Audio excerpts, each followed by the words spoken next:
again, officially this time. If you see me watching the door, it is because I am looking to see if the acting deputy principal will skate in, right? If he doesn't skate in, we just continue until he skates in, all right? Whenever he skates in, he can do his part.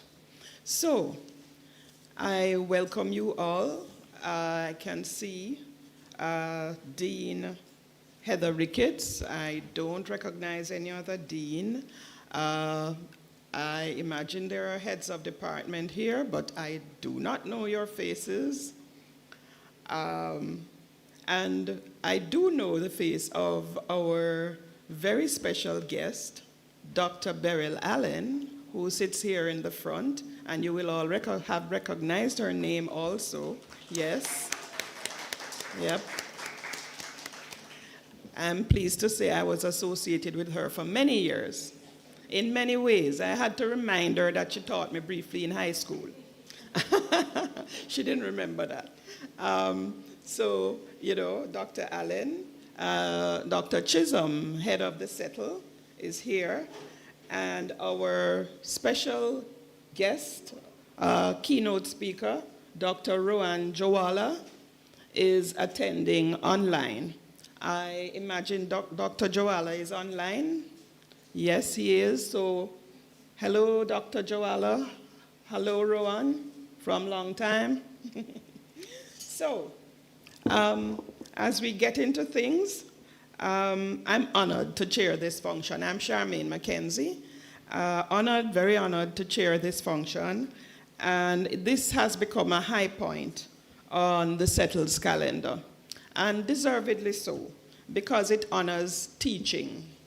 And, you know, we all know, having worked in this institution, that sometimes teaching is not given the recognition that it deserves. So this is really, really, you know, worthwhile thing to do. So, you know, I'm really honored to be associated with the function and with the CETL. So we will first start with the national anthem, and then we will move on into the program. I've made some changes, some shifts for smoother flow of the program, that will keep you on your toes, right? So the national anthem, please. Could you stand for the national anthem?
I want to tender apologies for a few people who have indicated that they will not be able to make it. Dr. Patrice Whiteley, Dr. Shanika McFarlane Morris, Mr. Chow, Mrs. Camille Chin Bailey, Dr. Tanise Hall is a possibility. Oh, you're here. All right, good. Mr. Michael Williams, Dr. Kenneth James, who is, I see a hand going up over there, but I know it's not Kenneth James, that. Dr. Savannah Lloyd. Now, some of these persons are awardees, and they have asked others to collect their awards on their behalf. Dr. Shao, that's you? Okay, good. Nice. Change of heart. The next thing we'll move into, as I keep my eye on the door, we'll ask Dr. Chisholm, the manager and coordinator of the CETL, to read a statement on the 2 awards that are being presented here this evening. And I think I see a dean. I spy a dean coming. That's Dean Taylor. Good. Dean Taylor, in here, in here. But Dr. Chisholm is about to read his statement.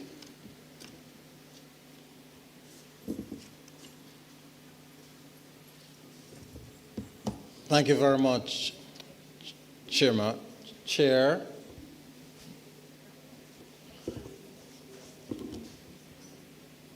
Let us just give our colleagues who are coming in an opportunity to settle.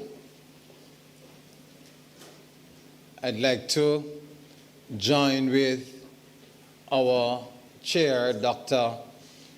Charmaine McKenzie, in welcoming you to this function. And I'd especially like to underscore the welcome to all the faculty members who will be awarded this afternoon. We're going to get the judges' report on the Beryl Allen Teaching Awards, and the judges will make it very clear who the awardees are, as if we didn't know, because their names are on the program, and they're sitting up front. But the judges will tell us a little about the awardees, and you will hear a little more about them. Dr. Rogers, Dr. Roseanne Smith, Miss Yolande Hilton. Is Miss Hilton here? I haven't seen her yet. But the others are here. But you will know for sure who the awardee is and the runners-up in a little while when our judges, and at least 2 of the judges are here with us. Perhaps all of them are here. I'm seeing 2. So if I'm seeing the chief judge, and I'd like to welcome her as well, Dr. Deidre Telfer. And I'm also seeing Dr. Lisa Facey Shaw. These are colleagues who serve in another institution, but love UWI. And I can tell you they were such good colleagues that I was very happy to work with them in the Beryl Allen Teaching Awards as they reviewed the portfolios for us and came up with a winner.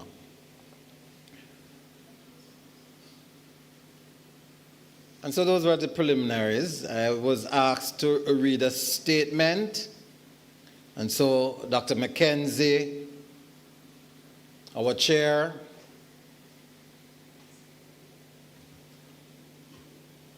deans who are here, and heads of department, all faculty of this institution, students, friends of UWI, good evening. Or is it still afternoon? Good afternoon. Over the last 34 years, the work of the Center for Excellence in Teaching and Learning has been that of faculty development, primarily faculty development. This Faculty Award Ceremony is a celebratory affair as we celebrate faculty who have contributed to the culture of good teaching that has taken root in our university. And in particular, this afternoon, we want to celebrate the work of 3 innovative educators who were the top 3 finalists in the Beryl Allen Teaching Award for Innovative Teaching. And then we are going to also congratulate 38 other colleagues who scored well, 4.5 and above on our 5-point scale in our course review exercise. The Beryl Allen Teaching Award for Innovative Teaching has been named by our university to honor our founding coordinator and pioneering faculty developer, Dr. Beryl Allen, who I took over from her, and incidentally she taught me to, who gave 15 years of outstanding service to the CETL. And some of you have been here for a very long time, might know the unit by its older name, the Instructional Development Unit. And so today is one of those days when we acknowledge her work. It's really pioneering faculty development worker or facilitator in this university. The work of faculty development or educational development is still pretty young in universities in the Caribbean. Indeed, it is still pretty young worldwide. Perhaps just 50-odd, 60-odd years old. The first center, we are told, started in 1962 at the University of Michigan. This Beryl Allen Award started in 2023, and our first awardee was Mrs. Chevers White of Carmack, and then she was followed by Dr. Michelle McLeod. So this is the 3rd renewal of the Beryl Allen Teaching Award for Innovative Teaching. And we invite persons to apply for the award, and then we invite them, once they have passed that stage, to develop their portfolios. It's a digital portfolio, so our faculty developer with responsibility for educational technology would usually work with our faculty to ensure that they're doing it right. You know, they're developing a portfolio, a digital portfolio that is going to be meaningful. And I was one of those who reviewed the initial documentation to say, hey, I am an innovative teacher. I had to look for something that stood out in those documents that they sent in to determine whether or not they met the standard. And we gave them a website and a little video for them to look at to help faculty to understand what we mean by innovative teaching. It's not only just using technology. That can be a part of it, but one can be innovative in other ways rather than using the more recent technology tools that are available. And so this afternoon, after the process was completed, we selected 5 finalists out of a pool of several persons who applied. We selected 5 finalists. And these finalists were adjudicated by external judges, and we want to underscore the thanks that was offered a while ago. The panel of judges was chaired, as I indicated a while ago, by Dr. Deidre Telfer from the University of Technology, and she was supported by Dr. Lisa Facey Shaw, who is an associate professor, and Dr. Williams Shakespeare, also from UTech, who is another associate professor. And so we thank them for the service they offered in reviewing the portfolios. And one of the reasons why we try to get external persons is that sometimes faculty say to us, I know I've been accused of that, you guys gave your friends. You guys gave your friends, especially with the Guardian Award. when I reflected on the portfolios that came in or the documentation that came in, I immediately saw high flyers, but I had no word as to who would come out on top. It would be the judge's call. And it was completely the judge's call. And I want to underscore that. And so I offer my congratulations to Dr. Tracy Rogers, and Dr. Rose Ann Spencer, and Miss Yolande Hilton, who will be named later on. I'm sorry, thank you for the correction. Dr. Roseanne Smith. I'm sorry, Roseanne, I'm very sorry. I know her quite well. I shouldn't have made that mistake. Teaching awards in higher education act as a symbolic recognition of excellence and a practical tool for career advancement. And so we know that they are used by thousands of universities to elevate the status of teaching, to recognize the accomplishments of our university teachers, and also to encourage other faculty members to aspire to similar levels of excellence.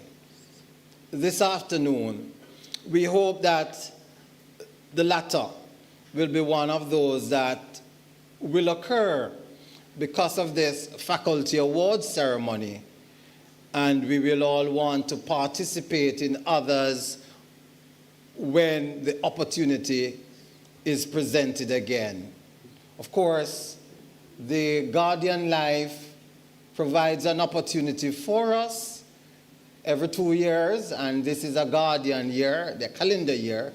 Actually, next academic year is the Guardian. It will come off in October, and so we're beginning to tell persons that if you're interested in the Guardian Life Award for excellence in teaching, not innovativeness now, but just excellence, then it is time again to begin to review your portfolios and get ready for that, because we will be advertising the awards soon after this one in the later part of the summer. I want to congratulate all colleagues who will be awarded this afternoon and wish for you good pedagogical engagements with your students. Thank you very much.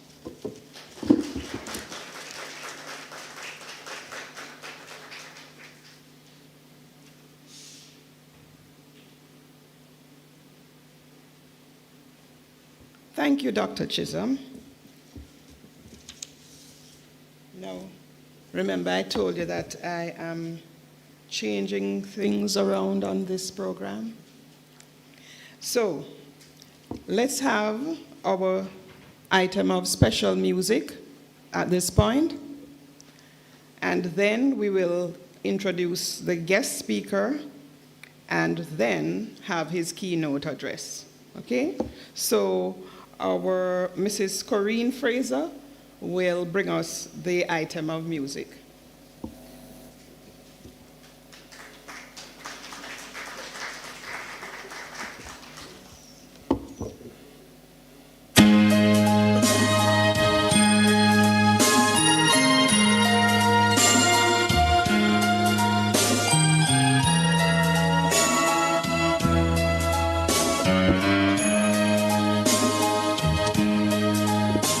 To dream the impossible dream, to fight the unbeatable foe, to bear with unbearable sorrow, to run where the brave dare not go,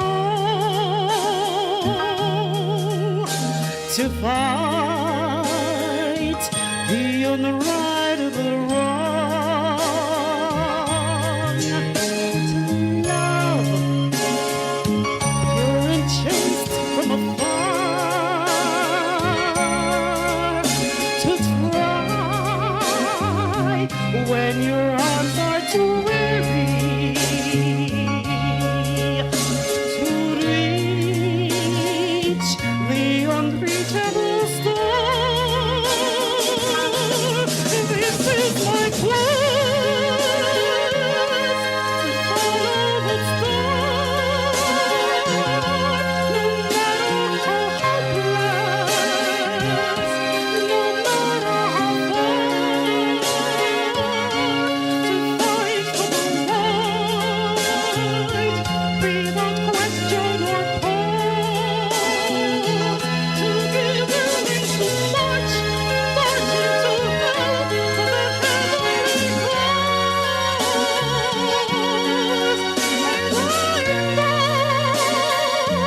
fundraiser.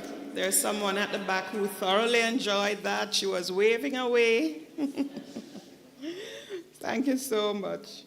And so we move to the next item, the introduction of the keynote speaker. And this will be done by Mrs. Michelle Stewart McCoy of the CETL, the faculty developer of the CETL.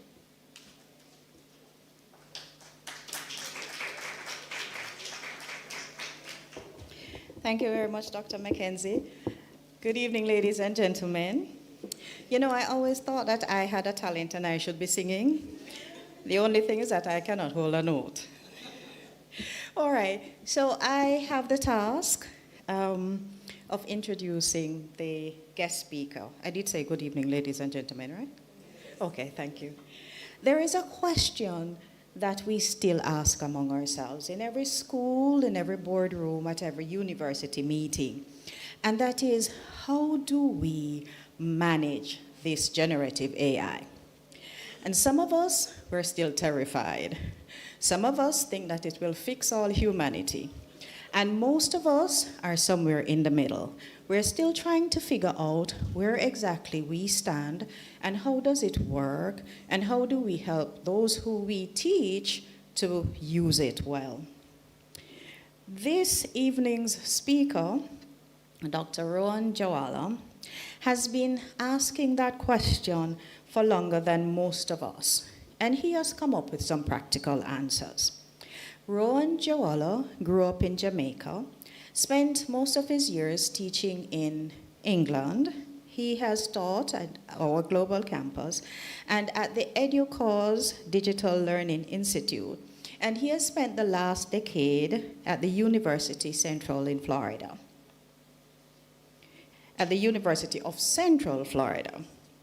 A journey such as this across different countries, multiple education systems, and across some 30 different classrooms gives you a unique perspective of how to look at things, how to come up with ideations, and how to realize that this thinking makes you more powerful than someone who has just a single institution experience. His doctorate is from the University of Sheffield, and it is in language and literacy. So, of course, when generative AI came along, a technology that is entirely built on language, he saw something that most of us didn't see because we were still panicking. He noticed that it is not just a technology problem. It was also a literacy problem. It was not just a new tool, it was also a new text. And if this is true, then it means that the persons who are best placed to lead a conversation such as this may not be engineers or politicians. They may be educators. And as educators, it meant that we needed to be in a room where decisions are made.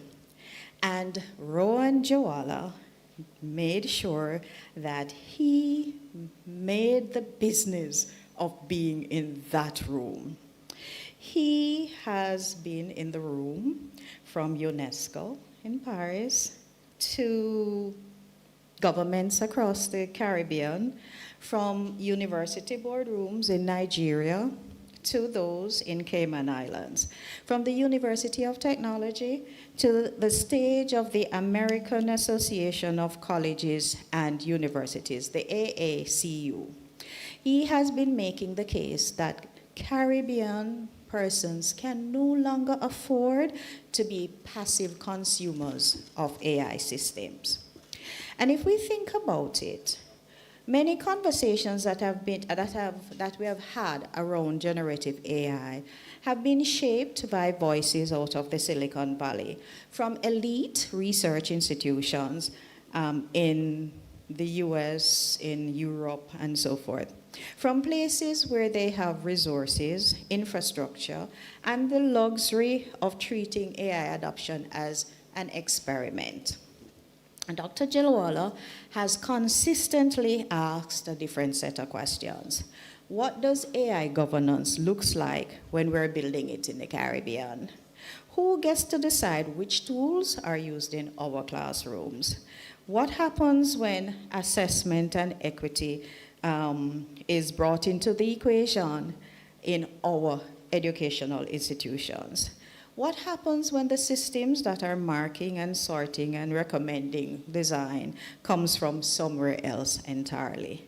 Now, these are some uncomfortable questions, but they may be the right questions that we should be asking. So it is this conviction that sits behind his 6 internationally used frameworks, 3 self-published books on AI pedagogy and literacy, numerous book chapters and journals, and a forthcoming edited volume on AI governance in the Global South. He is a fellow in the Higher Education Academy, a fellow of the AACU, an AI consultant on multiple universities and governments across the region. He advises governments, he trains teachers, he keynotes at conferences worldwide. Earlier, he stood in front of UNESCO. Tonight, he's sitting in front of us. Our keynote tonight, this evening, is the Sovereign Classroom, Assessment, Equity, and AI Governance in the Caribbean Higher Education. And it addresses some of the uncomfortable questions. And given that we're here to celebrate excellence in teaching, it feels right. It feels good to know that our keynote speaker is someone who has achieved numerous awards in distance learning, outstanding leadership, research, and mentorship. He has spent his career arguing that teaching is not just a profession. No, it is a political act. It is a cultural undertaking. And in 2026, it is a technological operation. Rohan Jowallah also has a YouTube channel, and I went to check it out and found myself hooked. He has 18,300 subscribers. Correction. He has 18,301 subscribers. And that should tell you something about someone who can hold a room. So, sitting in Orlando, Florida, coming to us virtually, I would ask you please to join me in extending a warm Caribbean welcome to Dr. Rohan Jowallah. Thank you so much. Let me go back. Thank you so much for that introduction. Let me bring back my slide. For some reason that has disappeared. Just give me a second. I'll get it back. Are you hearing me? If you are hearing me at this point in time, please indicate. All right. So, are you hearing me? I seem to have lost my slide. So let me go back in and we shall be there shortly. For some reason disappeared. Okay, that's the one I'm sharing. So let me just pull something over at this point. Canva. If you're hearing me, please indicate, let me know. Okay, good. All right, for some reason, I don't see my slides, but I'm going to play it by ear tonight because as a matter of fact, I've gone through that. So if you are, I'm going to close this off. I'll stop sharing and then I'll forward the slides because I think, okay, let me see if this is the one. Okay, that's not it. So I'll stop sharing. So you'll see me straight up and live at this point in time. So I'm just going to give you a talk because I think that talk is important. I want to say thanks for the introduction, those kind words, that extensive introduction. And I want to say also, well done, Dr. Beryl Allen, for the special work you did and continue to do because I know teachers never retire. Dr. Chisholm, Dr. Mackenzie, and of course, for all those individuals who are getting an award today, well done on that. I want to say that we are at a moment in time that we think about artificial intelligence.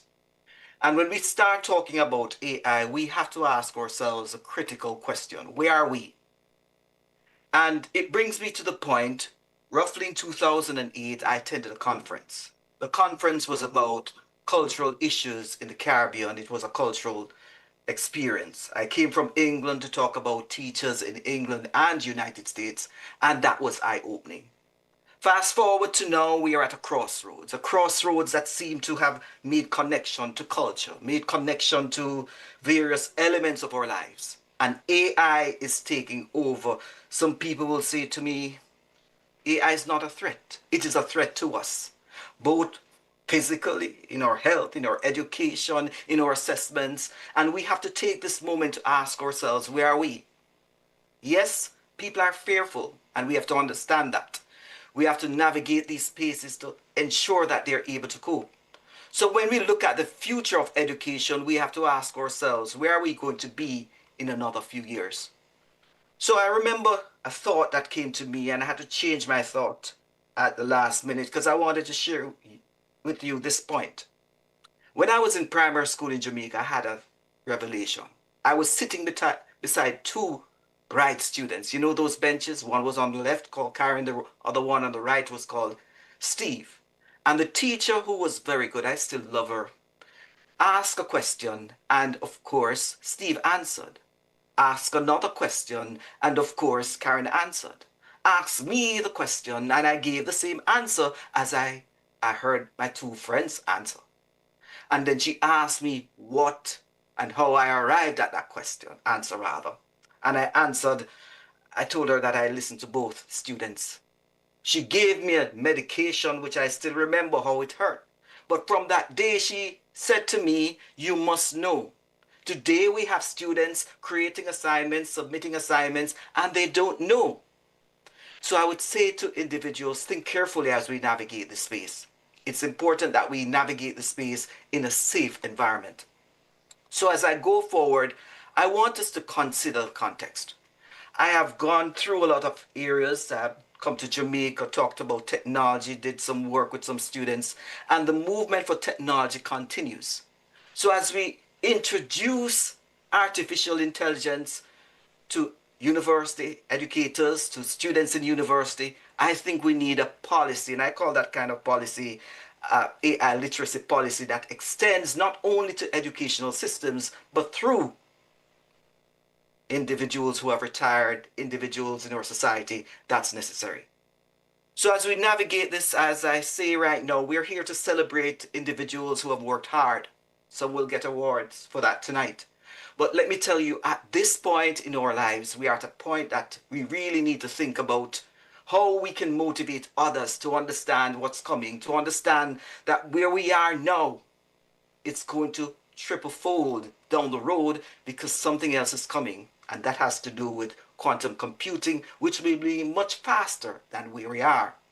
So tonight we celebrate, or this evening, we celebrate faculty who have extended themselves, both to create a portfolio, because I know creating the documentation to show evidence is very crucial.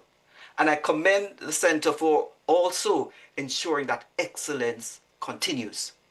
So the faculty here have gone through many things that we need to celebrate. They've gone through funding based on what I see in the news. They have gone through some crisis as it relates to COVID prior to that. But they have survived. They have continued to work diligently. So my hat goes off to you at this point in time. Now, I want us to really examine a few things as I move along the road.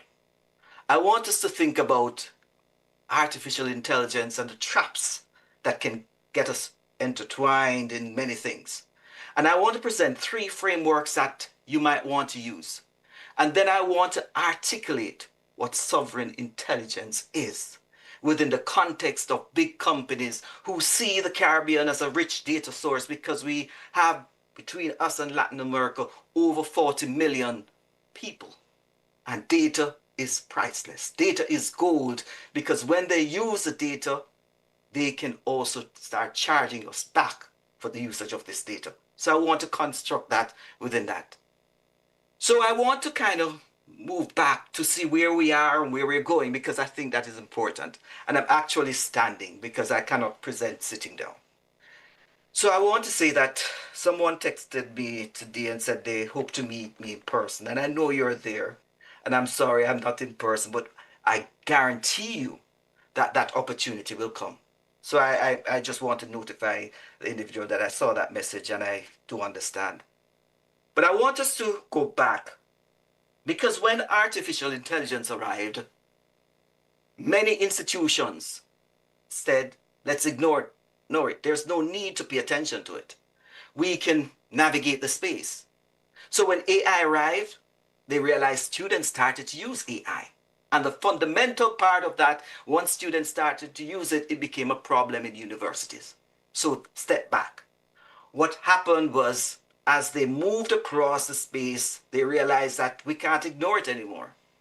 We have to start banning it. So they started to ban it in the United States, in Australia, in England, and even I'm sure in Jamaica, there were concerns about students using AI. And some populations decided, institutions decided, we're going to invigilate. So they had these big halls. And you know what? In some readings that I've done, they started to use even drone technology to fly over these examination halls to ensure that students weren't cheating. Now, you know when students are ready, they can be so creative. I remember in Jamaica once, I was sitting down writing an exam and I saw someone pull a piece of paper. I don't know where she got it from. She was able to do that. And I'm saying I'm struggling with my mental processes here and someone just pulls it out. So cheating has not been an issue that it's new to us. So they started to invigilate, and some institutions that have gone forward, they have embraced artificial intelligence in their assessment, in their design of courses, in their processes, and so forth. And those universities now I have seen have projected themselves further as it relates to having an AI agenda. What I realize is that universities that are connected to states and government tends to move a bit slower. But I have noticed one university that is associated with a Christian university in the United States, it has gone to an extent that I've said to them in my mentorship with them that you need to start publishing. So they embraced it. Some decided to design around it. And some said, you know what, we need to rethink where we want to be in another 5 years. So my question to the University of the West Indies and those who are listening in, where are you at this stage? Are you ignoring it? Are you banning it? Are you invigilating? And let me tell you, there are some frameworks that people say, no AI at all. So we have to understand where it is going at this point. Now, I always like to bring back this picture because it brings me back to a time when we thought we knew education, we went through our teachers' training and everything, but we always come back to the point of assessment in the same pattern. So here is it. The assessment will be based on one thing, climbing the tree. Now, students have an array of skills that they can demonstrate knowledge, but yet we specifically go on that line. So my critical point is, within the context of AI and assessment, have you given thought for the transformation of your assessment or having a diverse set of assessment that can lead to authentic assessment, could lead to oral assessments, and so forth? Which brings me to another perspective or perspectives. There's a lot of things coming out now as it relates to artificial intelligence. Some individuals are saying, you know what? We need it out of the schools. Some are saying, let's embrace it. We see Jamaica embracing it. And we see even the president's wife saying AI is a tool. No, let me say, AI is a wonderful tool. It can be used in such a way to ensure that we have learning pathways for students that will assess them, guide them, and lead them to greater pathways as it relates to mastery. But always come back to the thought, whose knowledge are we using within the assessment framework? Because our culture, our histories are important. I want to pause a minute. Sometimes I'm doing my videos and I ask to do a research and I use the word people who were enslaved. And the parameters around those language models will say I'm not allowed to go there. It means we have a problem. It means that if I try to go around it, I'm going to have to take my critical thought to a lower level and it will lead me with something else. and that's not what I want. Now, faculty today, I know you're overwhelmed. I know there are uncertainties that you might have to go through, and sometimes you're isolated. And I know within the context of Jamaica, when I talk to people, they have their issues too as it relates to AI. The question was asked of me most recently, how do people in Jamaica view AI? And I've been to certain areas that some people will say because of their religious beliefs, they are not using artificial intelligence. And I understand. Culturally, however, let's all remember that they have their watches that's using AI and their phones that are using AI and the cars that are using AI, and sometimes they'll have other objects. So I want to say that it is going to be everywhere at this point in time. So experiences, I know it's overwhelming at times, but there are deeper consideration. But when we look at the readiness, if I were to ask any faculty member in this room today or online, if you are ready as it relates to AI ready for your assessment, for your research, what would be your thought? What would you say at this point in time as we engage in large language models, how ready we are? And when we think of readiness, we have to say that, are we equipped with the skills to ensure that we get the best? Have we been trained? Is there faculty development or a similar talk like this? Because at the end of this talk, in most of my talks rather, people say to me, I like the presentation, but I wanted you to go deeper into this. I want institutions to have that space where people can explore what an AI assessment, enhanced assessment should look like, and have that peer evaluation that will take place. Because without that, you cannot have another critical eye. You're going to be asking AI to view that, and that AI is going to be dominant as it relates to the global north. So I caution you as you go through, be ready, but be ready in a realistic form. Now, as we move forward, I want to talk about the AI assessment crisis, because we are indeed in an assessment crisis. Dishonesty is proving to be a problem. Students are submitting work that you know it's AI generated. And that is a problem. That's a problem for authenticity. That's a problem for our own branding of university or diplomas. Now, we have to ask ourselves, how are we going to get students to start thinking? And I want to pull that apart a bit.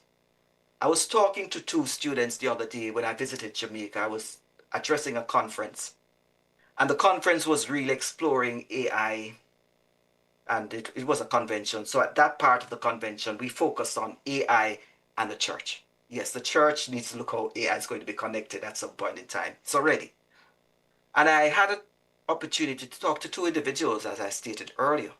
One, I asked this individual, are you using AI? Person said to some extent. And then she pointed to the other guy and said, sir, he's using AI like crazy and he's submitting his work. And when the teacher asked him what he has submitted, he's unable to say. Fast forward to now. My daughter overheard two boys, high school again, saying, I was doing well in class until the teacher realized I was using AI. Now he has moved from a grade A to a D, and the other one was reprimanding him. How could you have done that? You need to be using your critical thinking. So if an assignment, and you're going to be hearing me mention this quite often, if an assignment can be completed with just AI, it means we need to redesign. So when we look at it, there's an argument about the core challenges of authenticity, ethics, and fraud. There's another issue of high-stake examinations. Now we love the quizzes, and sometimes if you have a learning management system, you might tend to use it within that platform. But I have news for you. If you have not heard the news yet, I want to tell you that there are bots now that can go in, that can complete multiple choices, and can even log on to the system. I'm telling you, I'm not a coder, but I'm going to reveal something tonight, because I will say to you at this point, I am able to navigate a space, open a window, and ask a chatbot to write me a code. And I'll show you a sample of it. You might not be able to see everything in its entirety, but I'll give you an idea. You will get the slides. But it can go in, write an assessment, and be completed. Those are the possibilities we're looking at. So as we move forward, we have to say to ourselves, what are we assessing? That's a key. And another point that we have to consider, who has control over the system? So when you write your 100 question banks and you use AI to correct it, and when you solicit information from AI and you edit and you send it, who controls that? Think about it. Who benefits? The algorithms that we push our information in. When DeepSeek came out, I was attending a conference or online, and I was alarmed when someone in the Caribbean, not from the University of the West Indies, said, listen, I'm using it. No, I could not use it because I was warned about the danger or dangers associated with DeepSeek. And that was a language model that China came out with. Everyone was using it. So we have to be very cautious about who benefits from our data, those question banks that we produce, and when we upload them to check or to vet them, where are they gone? They're not staying with you. They're gone somewhere else. So we have to ponder and think about those things. I want to bring you to another tension where Anthropic, has to do with Claude, created an AI system. And that model of AI system cannot be used by the ordinary person according to them. In the release, Anthropic said it allowed 11 companies to use it and one country outside of the United States, and that's England. It is so risky because it can, it can get banking information and it could create a crisis. Now think about it. We in the Caribbean, we have been pumping all the sort of our energy or talent as it relates to our best rubrics that we have designed over the years and put it in ChatGPT to change this and do all sort of stuff. And then it goes there. And then one day, these companies that are external to us say, you know what? We're going to sell you back your information at a price because it takes money for that to operate. Or they're going to stop you from doing. Or they put guardrails around the same, around your questions. Just like what I said earlier, I'm not allowed to do certain pictures that have historical connections to slavery. The system does not allow that. So you're putting in your information, and the information that you put in, you can't even get a better information out. You have to modify that or dumb it down a bit. So we have to consider who owns our tools or information. Which brings me to another point, the knowledge injustice. I posted something on LinkedIn several weeks ago, and we got some wonderful comment. Eventually, one person said, we're using artificial intelligence to answer the very question I asked. I have nothing wrong in using artificial intelligence because I think it's important that we use the affordances of technology to enhance our expressions. But as we went deeper into the conversation, one of the key things that we realized that we're looking at things from a different perspective. AI will make mistakes, but who bears that mistake? And when students do not know the work that they should have known and the assessment that they did is okay, who bears that mistake? When that teacher goes into that classroom in the future and has used AI throughout but don't understand the potential risk and as it relates to health and social care in the classroom, who is going to be at risk? The students, yes, but who owns that? So that is the first thing when we look at assessments that can just be done by artificial intelligence. We have to ensure that we understand that if students are using that form AI to complete work, it's an injustice to themselves. So we need to truly articulate and empower learners to embed themselves in what you're doing.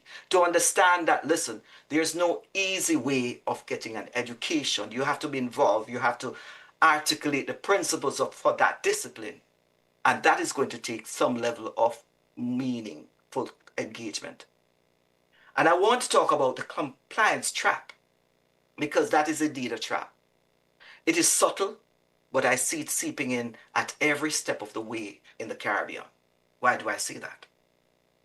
I look at the Caribbean and the regions, and everywhere you go that, they call us the Global South, that we engage in these conversations and then someone from America sends you a rubric or somewhere else, send you a rubric, or send you things that you can use in your framework or frameworks.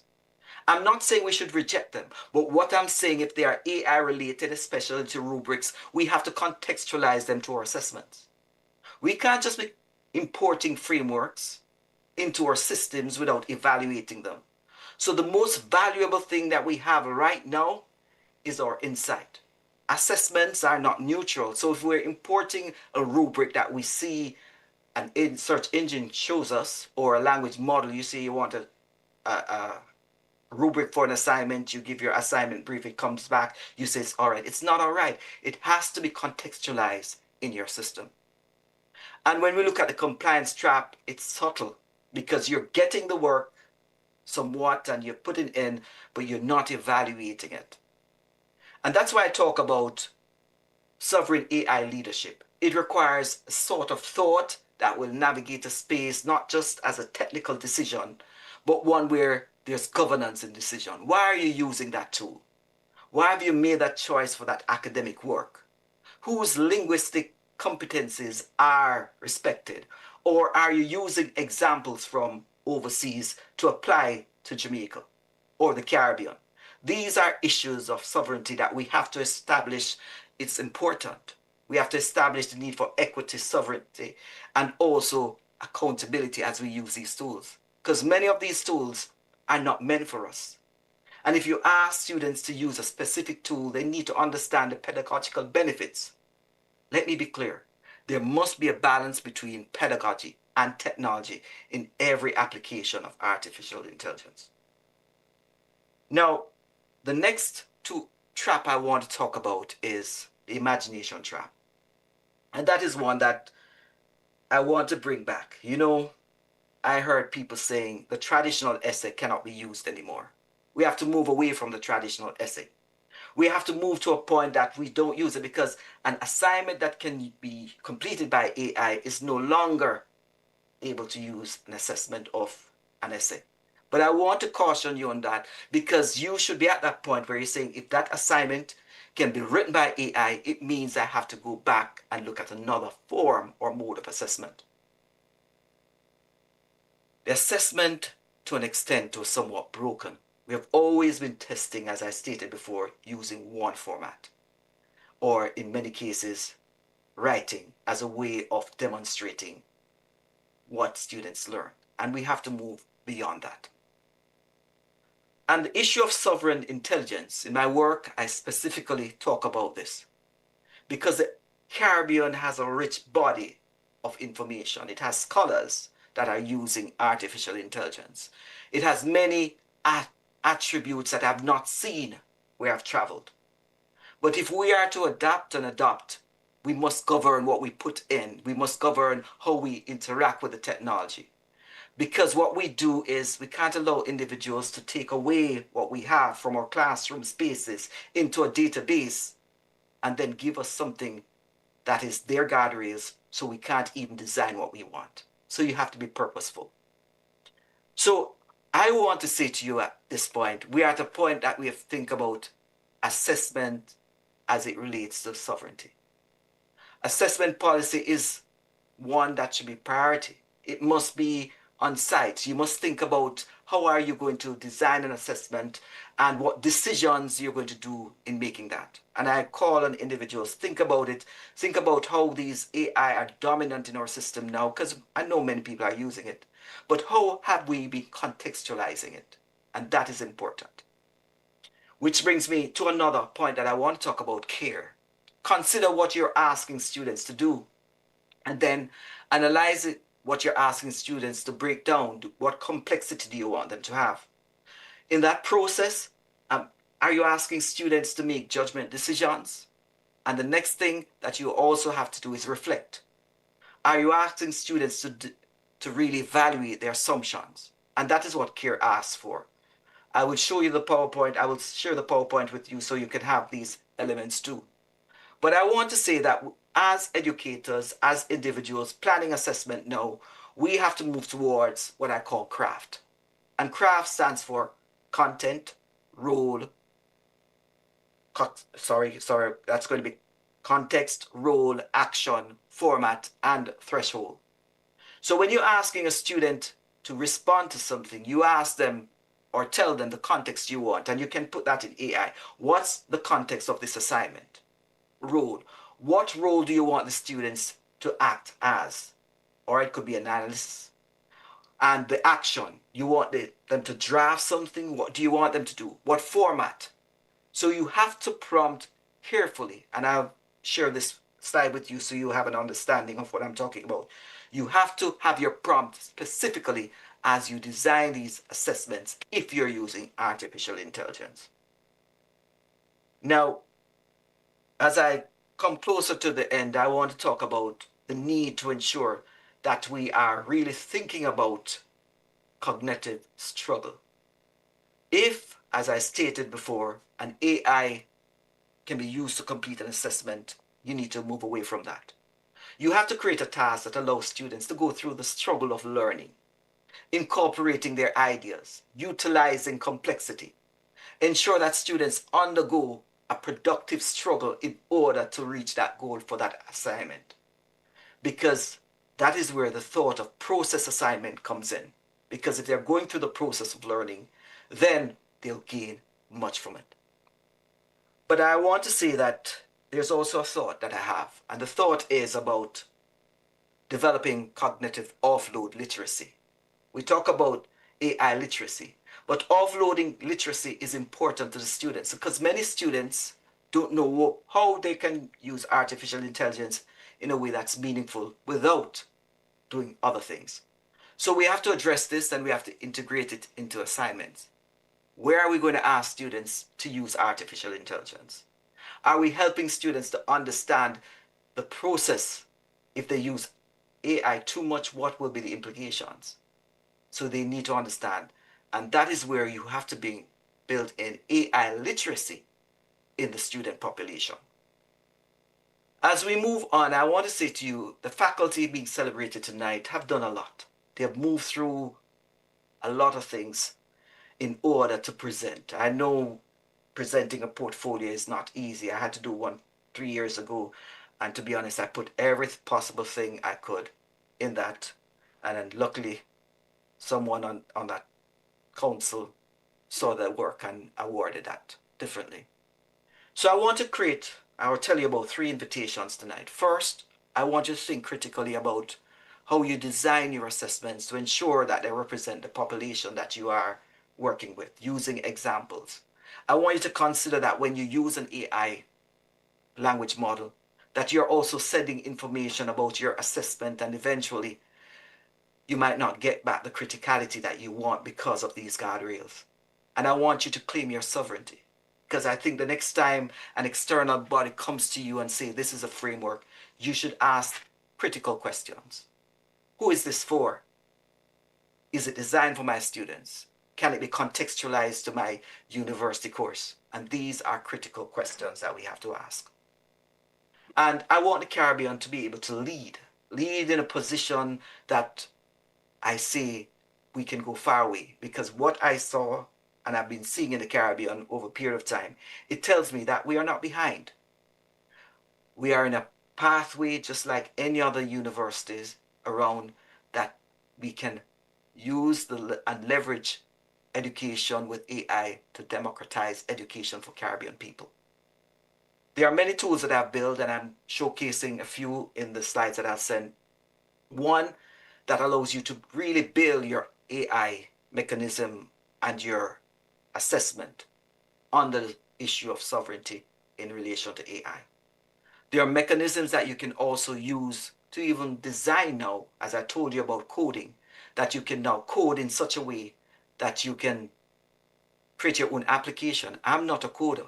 I can't let my daughter know that I'm coding that much because she went to school for coding. But that is called vibe coding, that you can get so much out of the system. And one of the applications I created, that I will share the slides after this, it's called Designing Assessment That Sharpens Thinking, Not Softens It. And I like this because it goes through the whole process where it gives information about asking you your course, asking the level, asking you several questions before it gives you an idea. And then it gives students the information of what is required. You'll get that in the slide at that point in time. But as I wrap up, I want to take you on a little showcase journey because I think that's important. The issue for me is the technology exists now that could read everyone's facial recognition using facial recognition software to tell how interactive you were in this conversation this afternoon or this evening. There could be multiple cameras in that room reading your facial expressions, seeing your laughters, moving, checking your eye contact on the screen, and looking if you're distracted. The technology exists.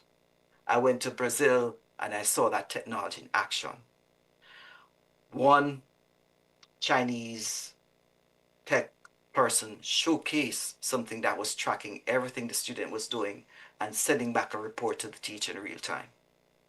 And I asked if there was actually a mechanism for tracking teachers, and he said yes, by analyzing the questions and assessing the evaluations the teachers were given. So the next one is technology that is going to be wearable. How are we going to manage that in the classroom space as it relates to assessment? On my eyes right now, I have my smart glasses. These are Meta Ray-Bans. I can listen to audio. I can take a picture if I were doing an exam and send it to someone outside, and they could maybe send a response back to me in WhatsApp. These are possibilities. So as we think about assessment, we have to think about the greater picture that is not just text. It's practically ensuring that students are not using devices to navigate spaces that will not allow them to engage. So we have to purposefully design in such a way. I want to show you the last gadget. This one now is the upgrade. This has a display here and does the same and even has a greater record time. These technologies are not going to be outside of the classroom. I'm sure they will be coming in if they are not yet at the University of the West Indies. How will your policies be designed in such a way to address these issues? And if a student, and by the way, these are prescription glasses, and if a student wears them in the classroom, how can we do that? And I heard so many conversations about that. But as we're thinking about these, and again, uploading your information to a language model, and there goes our culture being exported by glasses or by someone uploading your question bank. So we have to think about the technology that is coming that we need to advocate for. So as I close off this evening, I want to say that this point is not a warning, but a thought.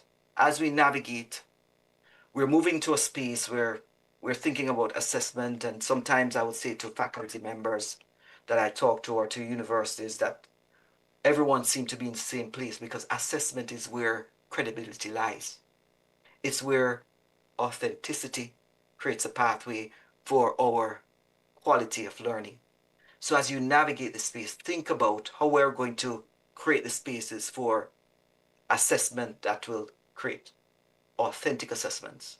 We can think about oral assessments. We can think about assessments that can even include artificial intelligence. And when the students evaluate their outputs, they have a more critical engagement. But what we have to do is allow students to engage in the process of learning rather than offloading their cognitive abilities to artificial intelligence. Thanks again. And as promised, I'll send over your slide. Let me also say that one of the limitations I have sometimes, and the last slide that I like to have shared would have been my contact information. Whenever sometimes I'm doing certain things on my computer in the United States, there are always some form of limitations as it relates to sharing. I'm wondering if it's a security issue, but who knows. Thanks again. And to all the awardees, well done. And those who were nominated, well done. Job well done. Thanks again.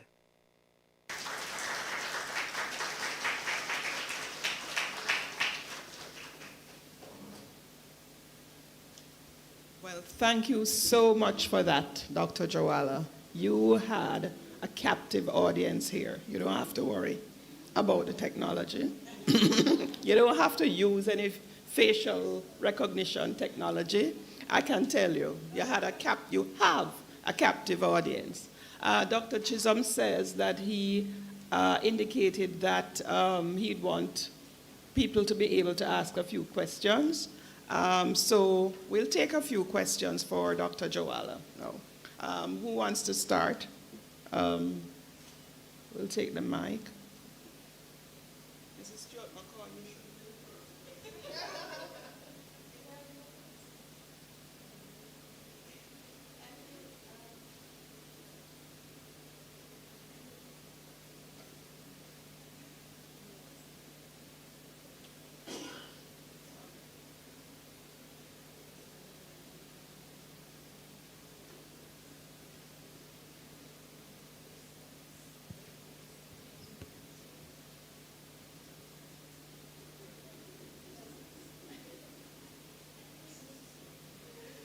All right.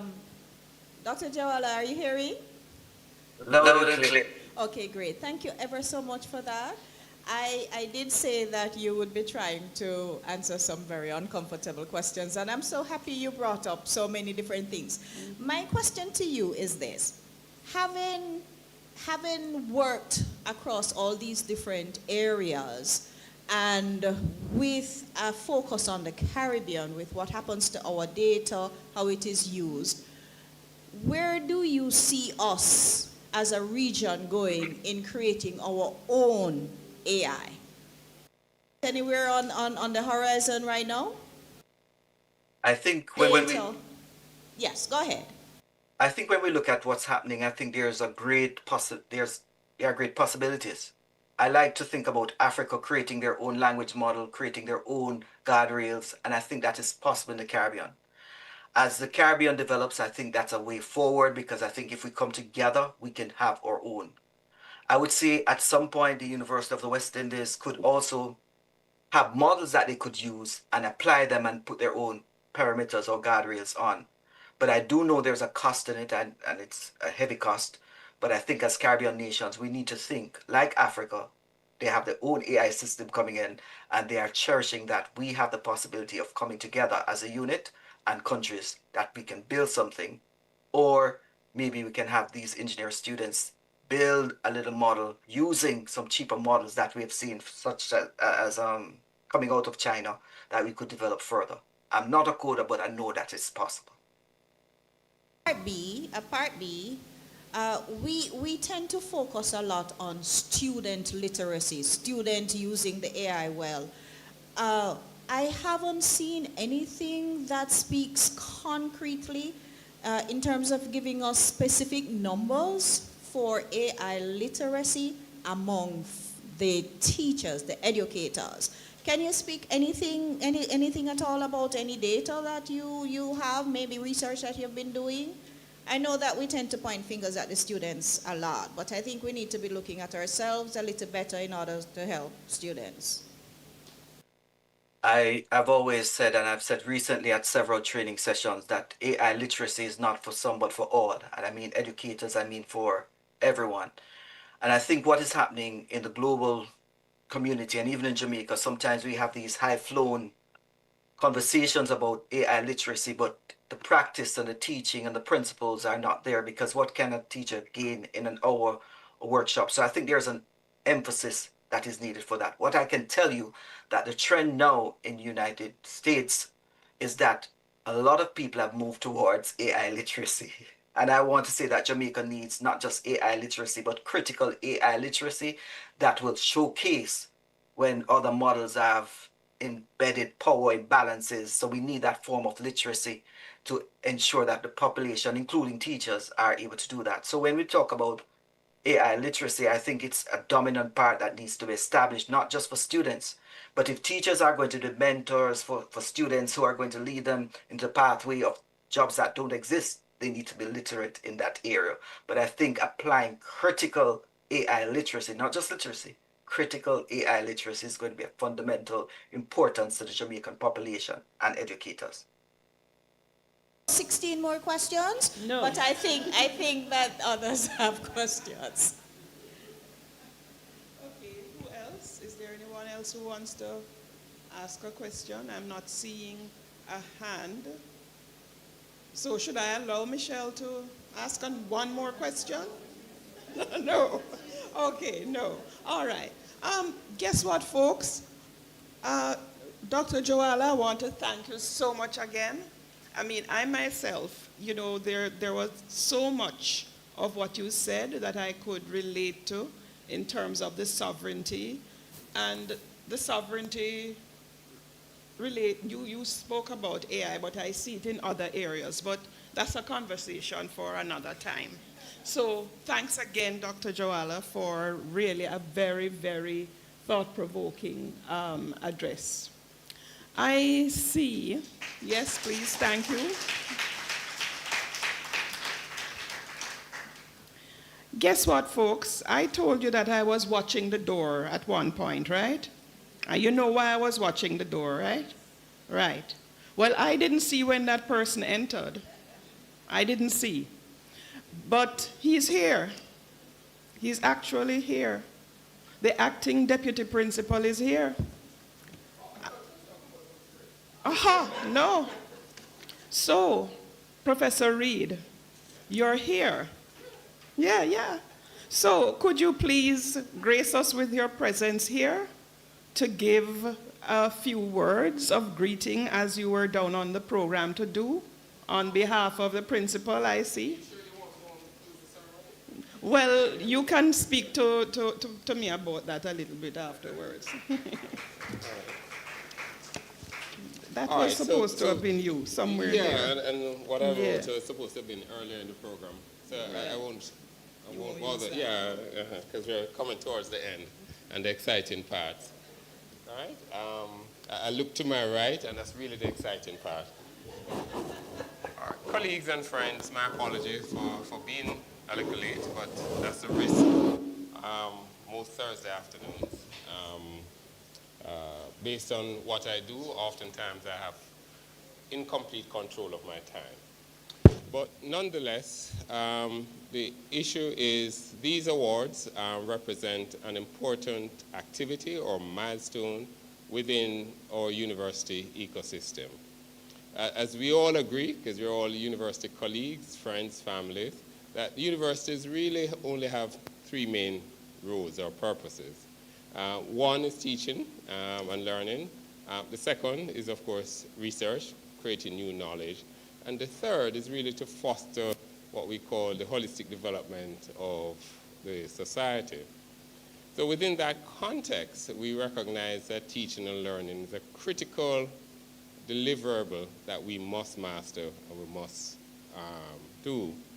And so one of the things that we accept and champion and promote is really how it is that we can become better at that craft. For me, yesterday, if I may share a personal story, yesterday happened to have been the school leaving ceremony for my daughter. She's leaving that great institution of Arden. And one of the things that was quite moving at that ceremony was to see the students' acknowledgement of the contributions of their teachers to that part of the journey where they now is. And so myself, when I teach and the students are successful, for me, the personal reward of seeing that success is immeasurable. It's priceless. It's as the MasterCard ad said, priceless. And so within that regard, I'm very grateful and very happy to extend a word of congratulations to all the persons who were nominated for these teaching awards. It really recognizes their effort, the work that you put in carrying out this particular critical university function. But as with everything else, we know that we will have some individuals who come out on top because of the judging mechanism. And so for all of those who were successful, adjudged to be number 1 and number 2 and number 3, my heartiest congratulations to you all. Now, having said that, there's just one additional issue that I would wish to speak on, and it's really the substance of the conversation that we started to have about artificial intelligence. I have a big concept, perhaps heretical, in the sense that, the truth be told, I don't see what is intelligent about it, because it's really just a probabilistic model. But having said that, we recognize that that tool will fundamentally change how we interact with each other, how we interact with our students, and how it is that those students eventually will interact with the world. So I was very happy to hear some of the ideas expressed by Dr. Jowallah about his own versions as to where he sees this whole tool moving forward. I do think, as I'm speaking to my CETL colleagues now, that this whole concept that Michelle mentioned and was trying to get some feedback on about what does artificial intelligence literacy look like is something that we really need to grapple with. Because it's more than just, as we accept, being able to utilize a tool in an efficient manner. And so the extent to which one needs to understand the mechanics, understand how it is that we promote, how it is that we can integrate it in our workflow process, is the extent to which I think many of us as teachers are going to spend quite a bit of activity and brain power on. My own personal viewpoint is that it's going to be a journey. And so whenever it is that I'm doing my class or having it, it's a journey that both my students and myself partake in. Because the truth be told, I cannot become an expert within the last year or two, neither would I expect them to be an expert in the time that they're here. So for now, until another generation comes up, for me it's really just a dual journey, a dual carriageway that we both traverse. They help me, I help them, and then we see what the output is like. But it's interesting, as we try and build out our own architecture, whether this architecture is national or university-wide, but in a sense, the ground is sort of level in terms of the ability to go forward. We recognize that there are some investments that are going to be required, both financially and otherwise. But I do think we do have an opportunity to come in at a much earlier stage than we would have in previous world-changing technologies. So again, my heartiest congratulations to you from the University Management, and I do look forward to the rest of the activities. All yours, Shami. Thank you. Thank you, Professor Reed. I won't bother to fine you then. So I won't bother, right? Okay, good. You'll pay. Okay, so here we are. I think he leads us very nicely into the next part of the program, which is hearing from the Chief Judge on the Beryl Allen Award panel, and she will tell us officially. I mean, we sort of know already who the winner is and who the two runners-up are, but she will tell us officially, and our Chief Judge is Dr. Deidre Telfer.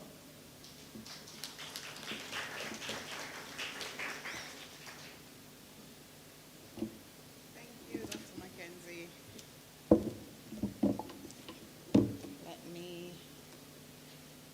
Okay. Can I use this one? Use the other one? All right, I like to hold the mic in my hand, but okay. All right, so good evening, everyone. Special greetings to Dr. Allen and to our 5 finalists. I'm not sure if all 5 are here, but whether or not they're here, they all deserve big ups, right? Now, on behalf of the panel of judges, and I see Dr. Facey Shaw, I don't see Dr. Williams Shakespeare, but on behalf of all 3 of us, we wish to, first of all, commend all 5 finalists. In fact, if you submitted a portfolio, commendation is necessary because we recognize that putting a portfolio together, a professional portfolio, is no small feat, and that's something that is worth being recognized. As the judges, reviewing 5 portfolios in very little time was an experience.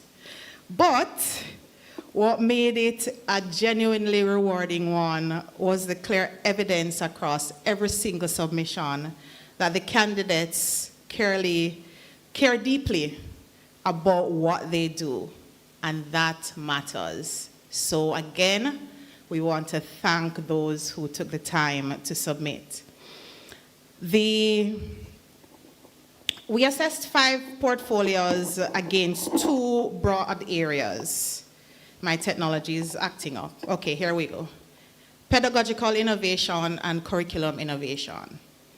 And that covered everything from curriculum design, how you essentially design your learning environment, how you assess your students, whether we could recognize true innovative teaching in the portfolios. And here is what we found. So I'm just going to give an overview of our feedback to all candidates, and before I announce the awardees. Okay, so across the portfolios, we were genuinely impressed by the passion on display. These faculty members weren't just going through the motions. We recognized that they were educators who thought carefully about their students, who adapted their approaches, who asked themselves, sometimes out loud in the portfolio, is it working? How do I know? What do I do when it isn't? And that kind of reflective practice is at the heart of what this award celebrates, and we saw that in the submissions. We also saw creativity, innovative use of simulations, case studies, authentic assessments, visual learning tools, and approaches that connected the classroom to the real world in meaningful ways. Several portfolios demonstrated a genuine integration of research and teaching, not just research about teaching as a separate activity, but research as teaching, woven into the student's experience itself. And we found that exciting. And we saw heart. We saw candidates who knew their students by name, who responded to student feedback, even the uncomfortable kind, and who adapted. And that responsiveness is what I think, well, we think, separates good teachers from transformative ones. Now, areas for growth. And I mean, we're judges, we have to have some of these. So, we are offering these observations in a spirit of constructive engagement. Each point represents an opportunity for candidates who did not win the award today to return with stronger submissions, and for colleagues who have not yet applied to take careful note. Excellence in teaching is ongoing work, and this award exists to recognize that journey at every single stage. So, first, and I think I have 4, evidence is everything. The rubric is about evidence. So, several portfolios told us what the candidate does and told us beautifully, but did not always show us what they did. The rubric, as I said before, focuses on evidence. And a compelling narrative, regardless of how well written and how nice it sounds, is not substantive enough and does not replace documentation.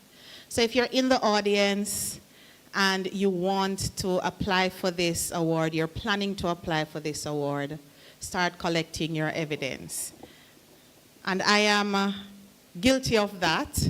I know it's not easy. So I just want to encourage you. Everything you do, sometimes you don't know what it is that is going to be, excuse me, I just lost one screen. I'm having pure issues this evening with my technology. Just give me one moment, please.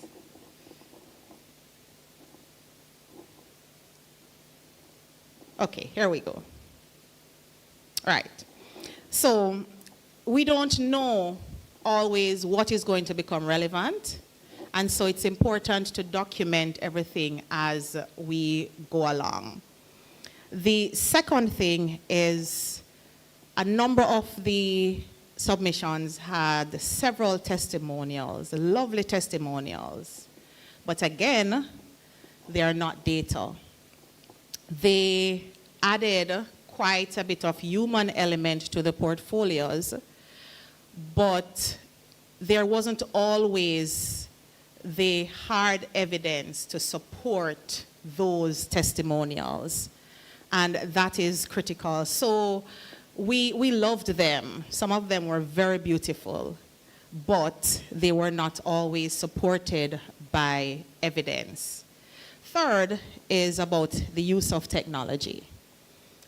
We felt that in 2026, we expected to see more meaningful engagement with digital tools, not because we think technology is everything, but because it has become a part of our landscape. And so we felt that the submissions, some more than others, needed to better show how they made use of the technology to enhance teaching and learning. And finally, the portfolio as a professional document. Now, this is probably the teacher in us, but we read the portfolios with our teacher hats on. And so there were times when we noticed things that could have been improved on had there been a bit more care in terms of proofreading and editing. So we noticed some grammatical errors, some missing words, sometimes incomplete sentences that made it difficult to really understand what was happening. And I understand also that you probably put this thing together in record time, and you need to be commended for that. But this is just something to note going forward. And now, the moment you've all been waiting for. Now, have you ever planned a surprise party and somebody bust the secret? And the recipient of the party was so kind that they acted surprised anyway? That is what I want from you this evening. All right? You don't know who the awardees are this evening. All right? So that's my job to announce the awardees. So let's go. Now, I'm going to start with the second runner-up. But before I do, I want to make note that the first and second runners-up was very close. In fact, they are separated by less than a point. And that is impressive. All right? So, let me go. This candidate's portfolio opens with a question that stays with you. What does it mean to teach human resource management when you have lived it? From bank teller to senior manager, through almost 15 years in corporate Jamaica. Her classroom is richer for that journey. She brings the boardroom into the lecture hall, creating interactive and engaging learning experiences that her students recognize as real. Her portfolio shows a lecturer who uses a wide range of strategies to engage her students, who is not afraid to look at critical feedback and say, you're right, let me do better. That kind of professional courage is rare, and it did not go unnoticed. Our second runner-up is Miss Yolande Hilton. Did I pronounce your first name? I love you guys. Awesome. Dr. Chisholm, or I should ask Dr. Mackenzie, I'm not sure if I should, how the award is going to go. Just go through and then, okay, all right. Thank you. Now, this candidate describes herself not as a lecturer, but a facilitator of learning, and her portfolio proves it. A lecturer and environmental researcher in the Department of Geography and Geology, she brings climate justice and disaster risk management to life through simulations, field work, and collaborative learning. Her opening statement, interactive, innovative, student-centered, transforming learning through real-world and field-based experiences, is not a slogan. It is a promise that she keeps page after page. She also incorporated not only glowing testimonials, but student feedback that could have discouraged her, but instead, she showed how she used that feedback to grow and to improve her student experiences. Ladies and gentlemen, our first runner-up is Dr. Roseanne Smith.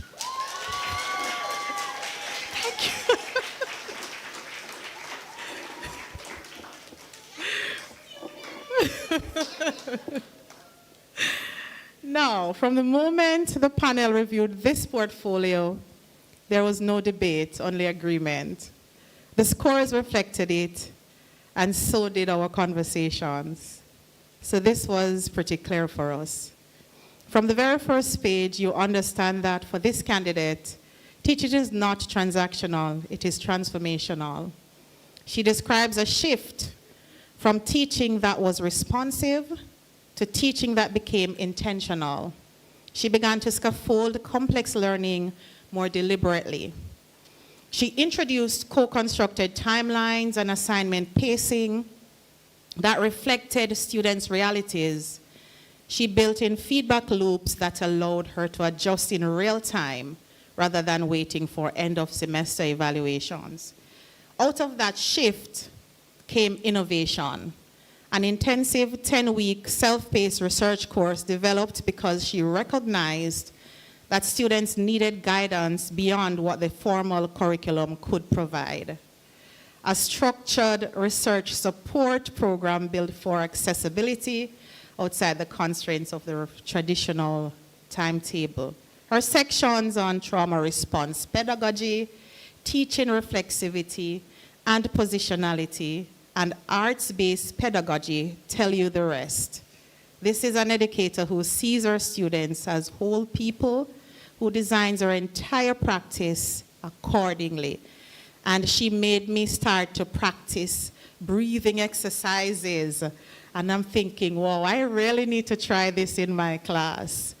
Ladies and gentlemen, this is none other than Dr. Tracy Rogers.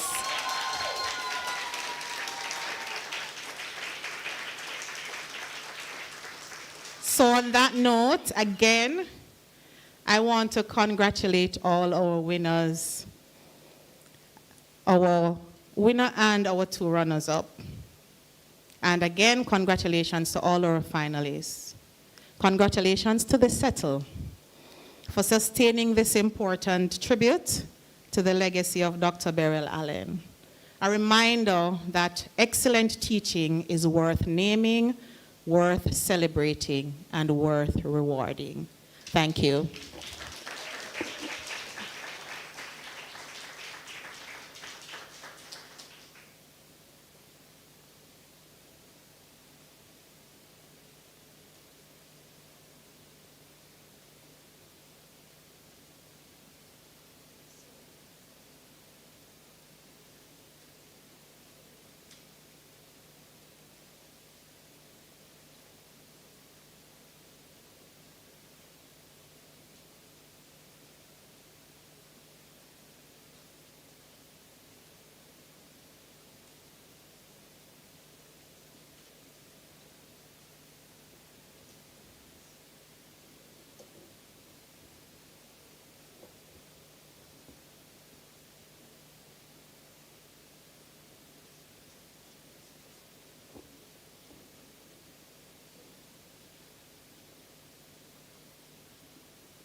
Thank you so much, colleagues.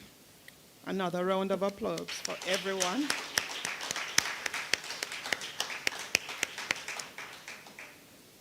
And we have another section. Remember, I had told you from early that I switched up the program a bit. So now we'll move on to the other presentations. Awards to faculty scoring high marks on the UWI's course review exercise. Now I see that Mr. Lawrence was down to speak on that, but I am not seeing Mr. Lawrence. I'm not seeing Mr. Nigel Lawrence. So, he sent a recording. Okay, all right, good. So could you please play the recording from Mr. Lawrence to introduce this? I am Nigel Lawrence, the Senior Planning Officer in the Office of Strategic Planning and Enterprise Management. Let me begin by expressing sincere thanks to the Center for Excellence in Teaching and Learning and the Office of the Deputy Principal for the kind invitation to participate in this evening's ceremony. It is truly a privilege as we celebrate excellence in university teaching and innovation in pedagogy. I also wish to extend congratulations in advance to all the awardees being recognized this evening. Achieving a score of 4.5 and above in the course experience review is no small accomplishment. It reflects not only competence, but a sustained commitment to teaching as a craft, one that shapes minds, influences futures, and ultimately defines the quality of the institution itself. This evening, I have been asked to briefly speak on the course review exercise. The course experience review represents a critical component of the university's quality assurance framework. At its core, it is a structured mechanism through which students provide feedback on their learning experience across 10 dimensions of teachings, namely planning, communication, alignment, commitment to improve, content selection, assessment, course organization of knowledge, self-directed learning, prior learning, and learning-centeredness. We must broaden our understanding of the course experience review. The course experience review is not simply an evaluation tool. It is a bridge. It is a bridge between the student experience and institutional improvement. It is a bridge between teaching practice and reflective enhancement. And increasingly, it is a bridge between data and decision making. Over the past few years, significant efforts has been made to strengthen the course experience review process. We have moved towards greater standardization across the campuses. We have improved the design of the instrument, and we have expanded the use of the digital platform to support the administration, the analysis, and the reporting process. What this means in practical terms is that the feedback captured is now more structured, more accessible, and more actionable. However, the true value of the course experience review does not lie in the data itself, but in how that data is used. For lecturers, it provides insight into what is working well and where adjustments may be needed. For heads of departments and deans, it offers an insight into program-level performance and areas requiring support. And for the institution, it serves as an evidence base for continuous improvement and accountability, and certainly a plus towards accreditation. We have recently concluded the accreditation visit, and to say the accreditors were pleased with the course experience review process here at Mona would be a significant understatement. This is why your role as faculty is so critical, not only in delivering high-quality teaching, but in engaging with the feedback process in a meaningful way. The individuals being honored this evening exemplify what it means to close that loop, where feedback is not only received, but translated into enhanced teaching practice and improved student outcomes. At the same time, we must acknowledge that there is still work to be done. One of our ongoing challenges is increasing student participation in the process. A strong response rate is essential to ensure that the data we rely on is both representative and robust. To this end, continued collaboration between OSPEM, CETL, and you, the faculty, will be key.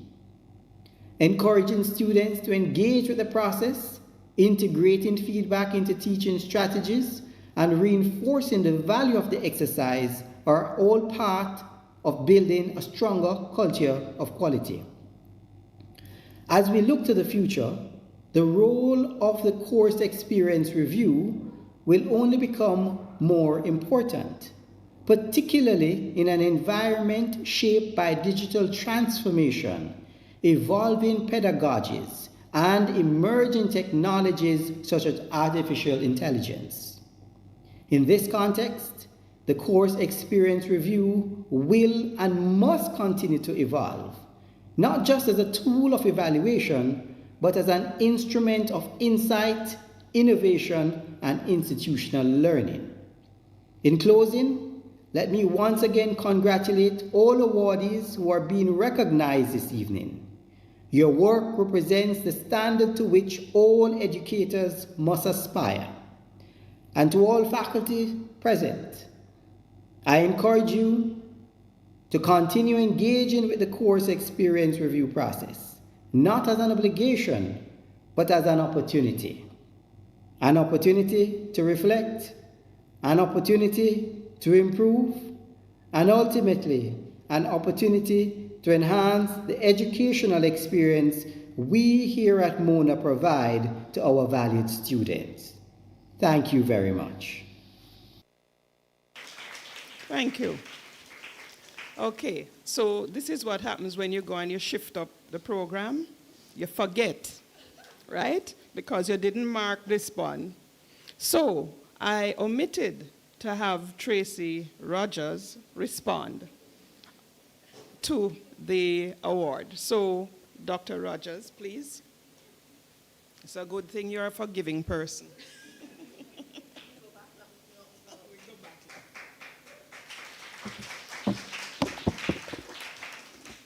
Thank you so much. Good evening, good night, everybody. It's such an honor to be here. I want to acknowledge the acting deputy principal and my dean. I claim her like she's mine. My dean, Dean Heather Ricketts. Yeah? More than that, I want to thank Dr. Beryl Allen for the work that you have done and how you continue to guide and shape and influence us more than I think you know. Thank you. Thank you. So I've been asked to just bring a few words to accept this award. So I've been living in Jamaica for 7 years now. Jamaica has adopted me, and it treats me with such love and goodness, and I feel this is an extension of that. So I'm from Trinidad and Tobago, and I came, woo, Trini in the house. Trini's in the house. So I'm from Trinidad. I'm a proud Trini.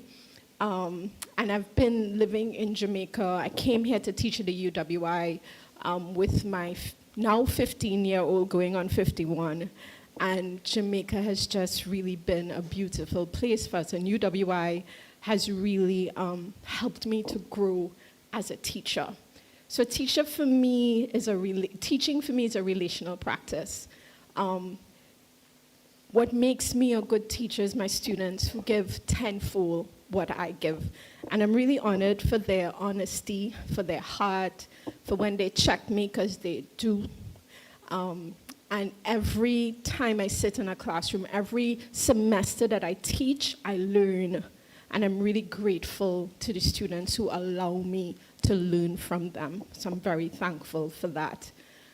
When I started putting together this portfolio, I was really surprised because, you're so busy moving from one thing to another. This portfolio forced me to sit with my work. And as I sat with my work, I realized that I'm doing real things. There's a lot going on, but when I sat to develop the portfolio, I had to look at my own practice. I had to pause, I had to reflect, I had to think honestly. We spend so much time planning for the next lesson, the next semester, the next course, writing the next paper, welcoming the next cohort, that we really stop to ask ourselves, what am I actually doing in the classroom? And more than that, why?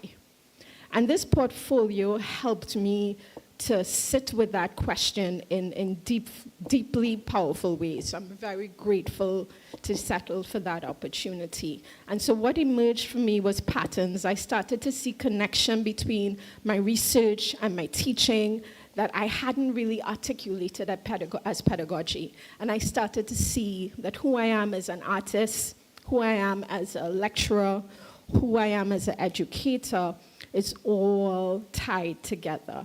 So this has really humbled me, and I'm thankful for the portfolio because it gave me an opportunity to pause and do that. And I'm sure that my colleagues who submitted portfolios, you went, okay, this is how everything speaks to each other. So I think the creating a portfolio is an opportunity to sit with our practice with intentionality, which could easily get missed in the hustle and bustle of doing things. So thank you for that. I want to end again by saying that I'm grateful to my colleagues. I'm grateful to CETL. I'm grateful to this very articulate lady in this red jacket, Michelle, who really is an exemplar of what a cheerleader and an educator should be. So thank you. Thank you. I'm grateful to UWI for recognizing that how we teach matters as much as what we teach. And that's what this award is about. So I carry this honor with humility and with a renewed commitment to the work that I do. So thank you.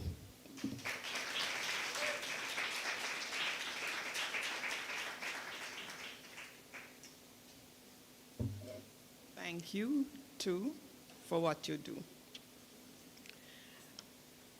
Now, I'll return to the program. And from here, I think I'll follow it.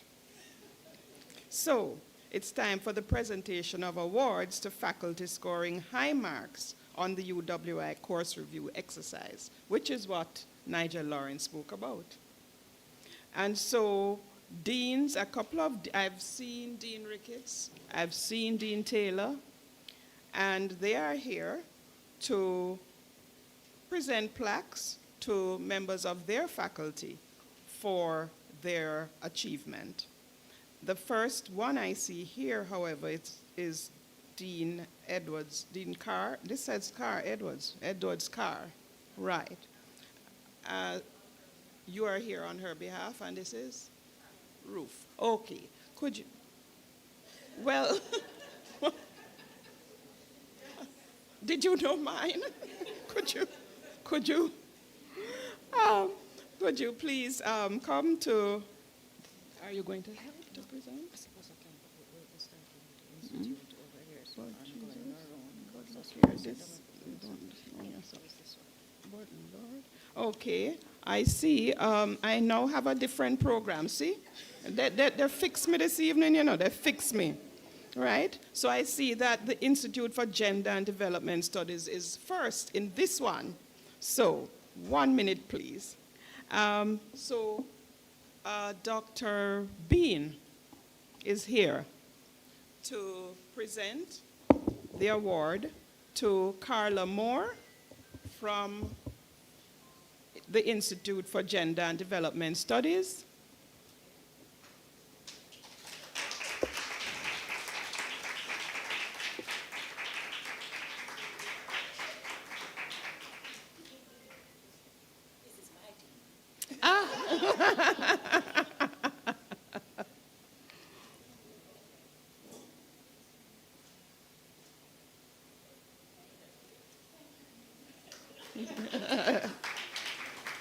And in this program, the Faculty of Medical Sciences follows. And who's the dean? And where's the dean? Oh, I knew you had some purpose this evening. Apart from the food, yes. And the first person, the first person to be awarded, Camille Chin Bailey. Where is that person? Not here. Gary Dunn. Not here. Kenneth James. I know someone is here on behalf of Kenneth James. I want to talk to you afterwards. Wow.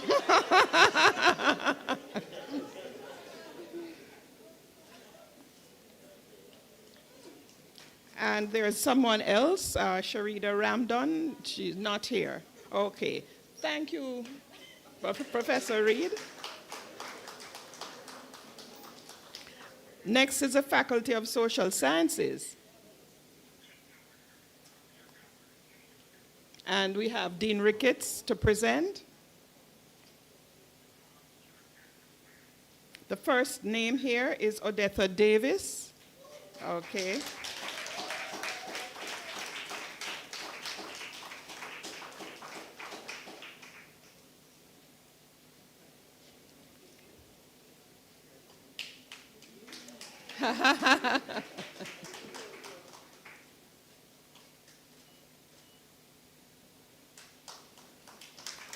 Shanelia Ellis. Shanelia Ellis. Not here. Nakisha Gray. Wow.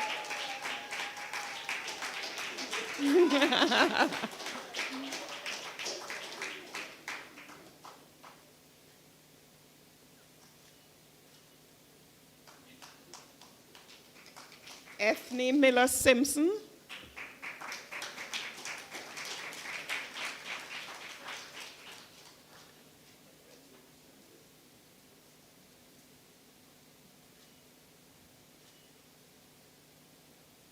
Paula Ann Porter Jones. Seems as if she brought a massive with her.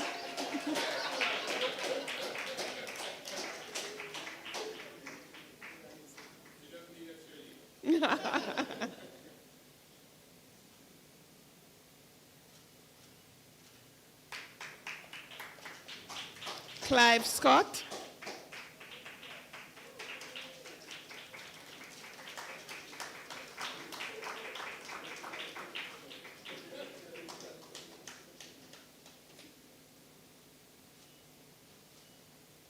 Michael Williams, not here. Iris Skoberg.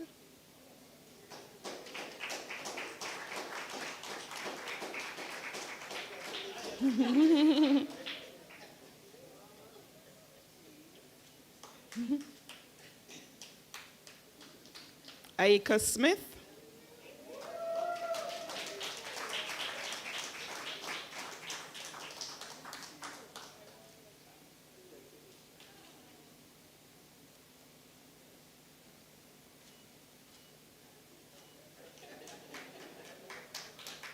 Nikisha Spencer, I'm not seeing her. Nikisha, not here, right? Patrice Whiteley, no, I think, oh, Patrice is here. Oh, Nikisha's sister, okay. Oh, Patrice's sister, okay.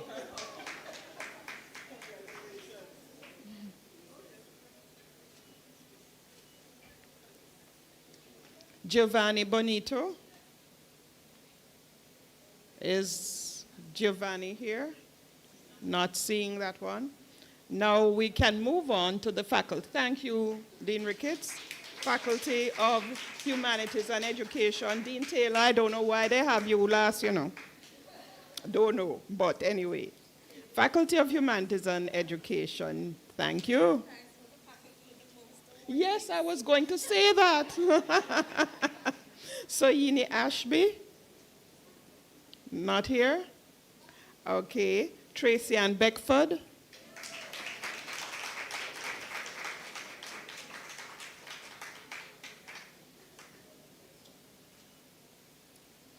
Tarika Brown.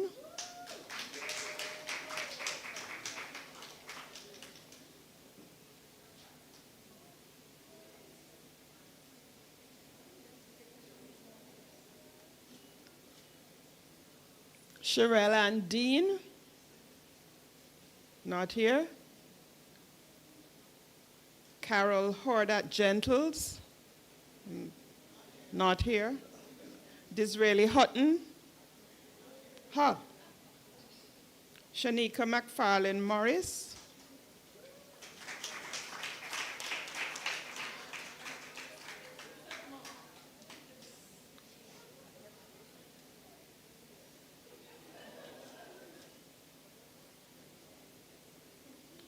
Sharika McGowan Hunter.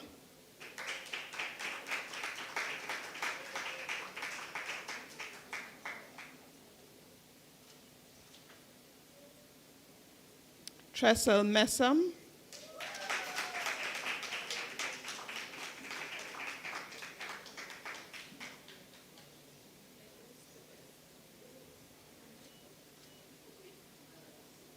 Kesia Mills.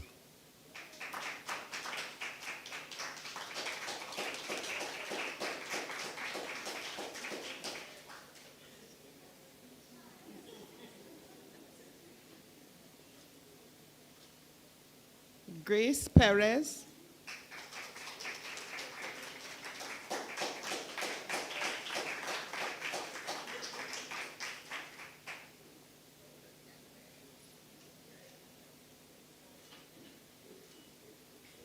And next,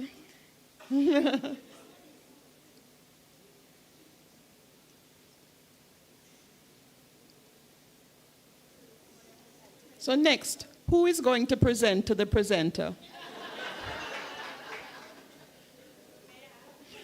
Please go ahead. Carmel Roof, this says.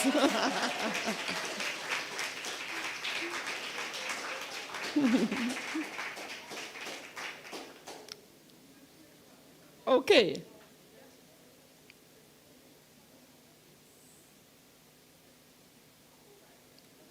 Yes. Janice Smith.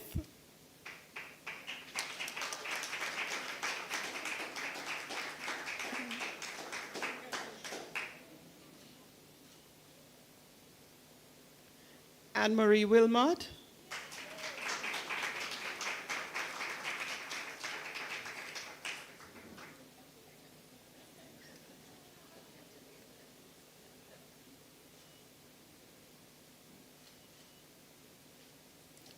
Shuru Zhao.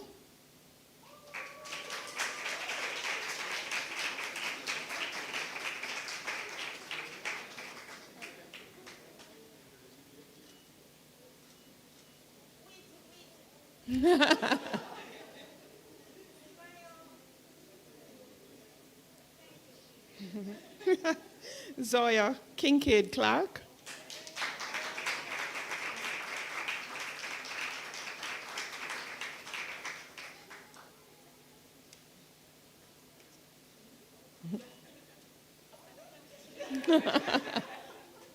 Move too fast.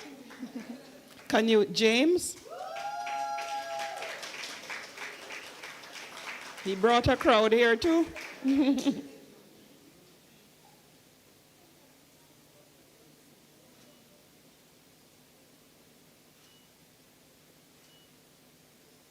And Kimiko Scott.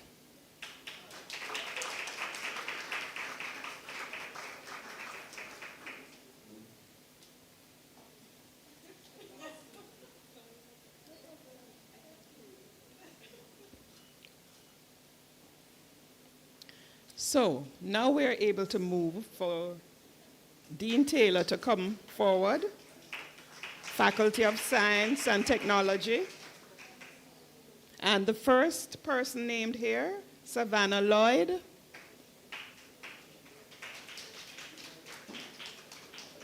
Okay.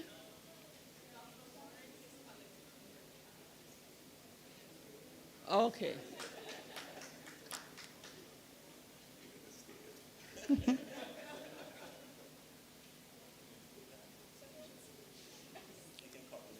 Okay. Lansford Sterling. Oh, okay. And what about the next? Tanise Hall.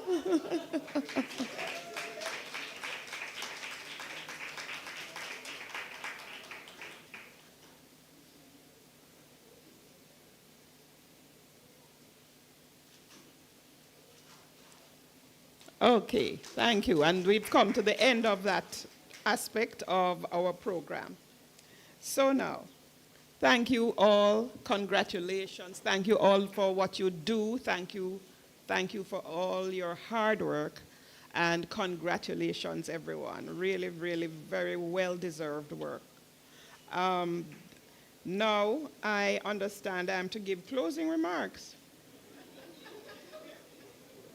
That sounded like it, right? Yeah. But it wasn't it. It wasn't it. Dr. Mackenzie, on behalf of the Center for Excellence in Teaching and Learning, we want to thank you for being such a great trooper and for coming to cheer the event. She was good, wasn't she? And so we want to give you this little token of our appreciation. And we want you to come around and take a picture and smile.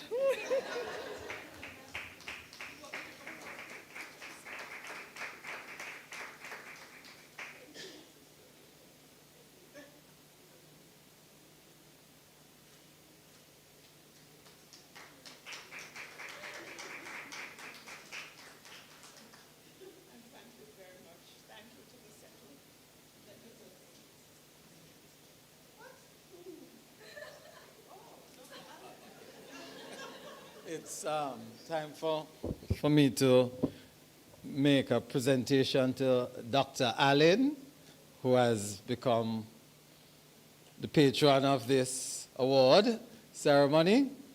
We want to thank you for coming and for always being there for us. So thank you, Dr. Allen.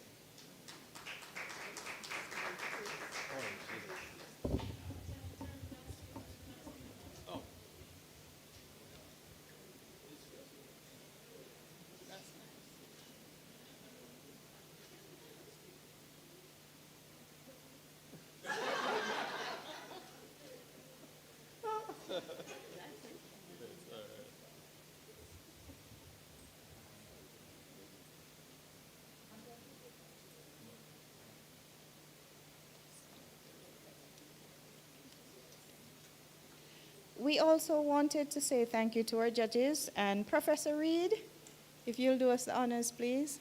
Yes, that's for lateness.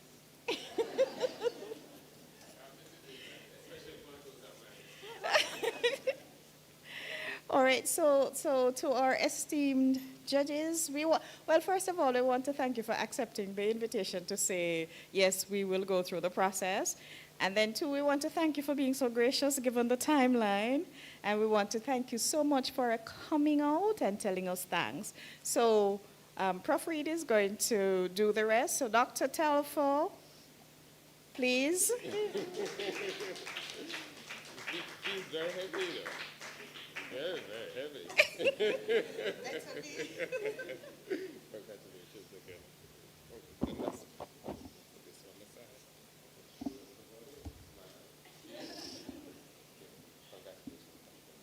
Dr. Lisa Facey-Shaw.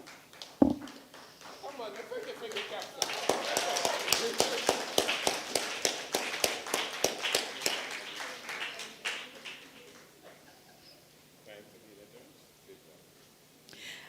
And Dr. Eraldine Williams Shakespeare is not here, but we're still going to clap her.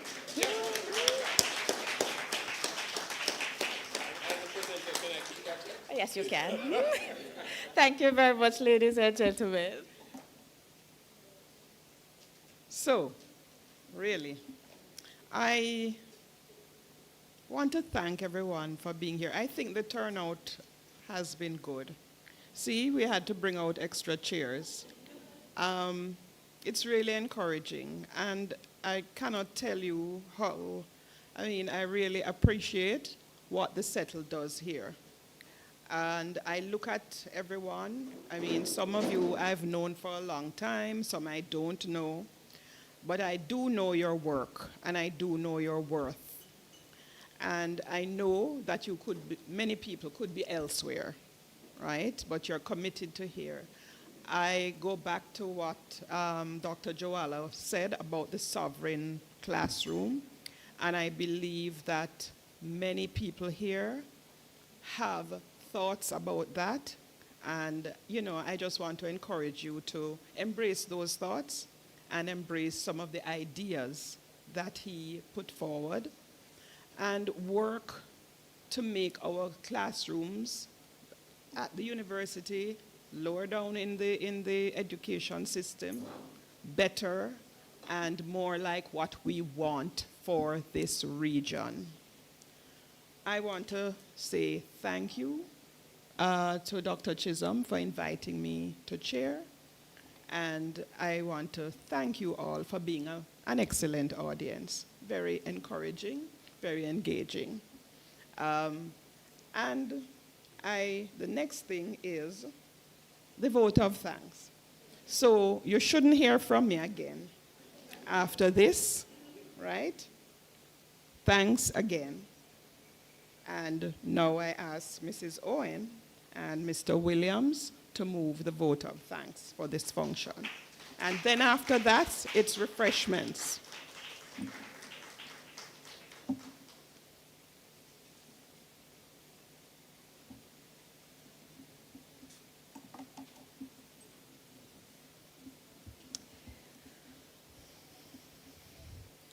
Madam Chair, Dr. Charmaine Mackenzie, Acting Deputy Principal, Professor Marvin Reed, our honorable guest speaker, Dr. Rohan Jowallah, our esteemed deans and department heads, our honorable awardees and runners-up, our distinguished guests, UWI faculty, staff, and students, to our guests and the dignitaries, a pleasant evening to you all. As we come to a close of this inspiring ceremony, we would like to intentionally recognize those who worked with the Center for Excellence in Teaching and Learning to make this event a success. Thanks firstly to God for enabling us to prepare for this very auspicious event where we can express our appreciation to the UWI faculty as our Lord instructed, give unto Caesar what is due unto Caesar. The success of an event demands order, and our chair, Dr. Charmaine Mackenzie, guided us beautifully through the program, and for this, we are ever so grateful. We are very honored to have our acting deputy principal, Professor Marvin Reed, who is also representing the principal, and Pro Vice Chancellor, Professor Denzel Williams, the CETL team. Thanks you for extending support and greetings to the awardees and to the awardees on their achievements.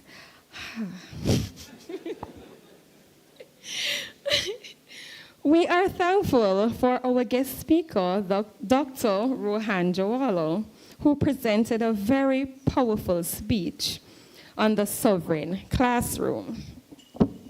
He stated unequivocally that there must be a balance between pedagogy and technology. He also mentioned the necessity for students to experience the productive struggle And when he said that, I could attest because I was once a student. We are so grateful, and I am certain that the insight on assessment, equity, and AI will guide our faculty in this new era of technological advancement. Thank you for being so gracious in your commitment to excellence in teaching and learning in higher education.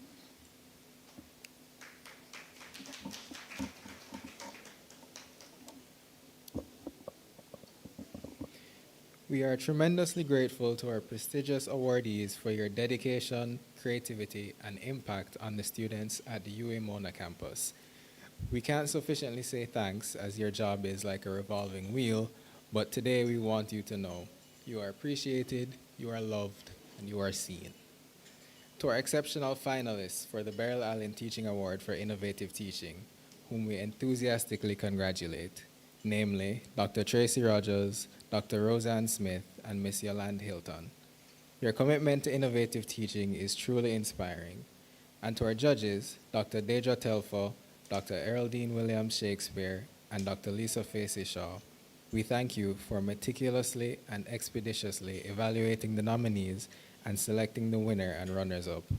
Your dedication to the process ensures that we continue to uphold the highest standards of teaching excellence.